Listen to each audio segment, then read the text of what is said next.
Surat crime બ્રાન્ચે તારીખ 23/6/2024 રોજ બાતમી મળી કે મુંબઈથી એક મહિલા રાબિયાબી અબ્દુલ રજાક શેખ અને એક યુવક સરફરાઝ ઉર્ફે સલમાન ઉર્ફે ગડિયારી ₹25 લાખનો એમડી ડ્રગ્સનો જથ્થો લઈને ડ્રગ્સ સપ્લાય કરવા આવી રહ્યા છે। તેથી પોલીસે બાતમીના આધારે બંનેને પકડી કડકાઈથી પૂછપરછ કરતા સુરતના અલગ અલગ ડ્રગ્સ માફિયાઓના નામ ખુલ્યા, જેમાં એક સરફરાઝ ઉર્ફે સલમાન ઉર્ફે ગડિયારી, ફૈસલ અલ્લાહ રખા કચરા, અશફાક મોહમ્મદ શેખ અને તેની સાથે સૈયદ આસિફ ઉર્ફે બાબુના નામ ખુલ્યા, જેની સાથે પોલીસે ત્યાં અલગ અલગ જગ્યાએ રેડ પાડીને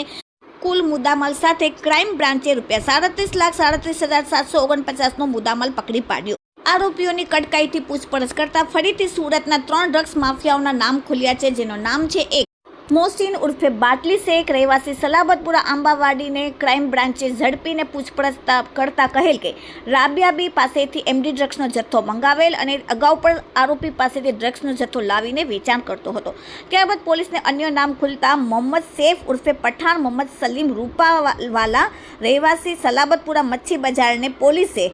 કાદરસાની નાળ પાસેથી ઝડપીને પકડીને પૂછપરછ કરતા કહેલ કે પોતે એમડી ડ્રગ્સનો જથ્થો મોહમ્મદ મોહસિન ઉર્ફે બાટલી ફારૂક શેખ પાસેથી લઈને ડ્રગ્સનો માલ મંગાવીને તેનું વેચાણ કરતો હતો। સાથે અન્ય એક આરોપીનું નામ ખુલ્યું, જેનું નામ છે યુસુફ ઉર્ફે યુસુફ ગોડા શેખ સંગ્રામપુરાને પોલીસે ગાંધીબાગ પાછળના ડક્કા ઓવારાના ગેટ પાસેથી ઝડપીને કડકાઈથી પૂછપરછ કરતા કહેલ કે મોહમ્મદ સૈફ ઉર્ફે પઠાણ મોહમ્મદ સલીમ રૂપાવાલા પાસેથી ડ્રગ્સ મંગાવીને છૂટકમાં વેચાણ કરતો હતો। પોલીસે આ ત્રણેય આરોપીઓને પકડીને NDPS એક્ટનો ગુનો દાખલ કરેલ છે।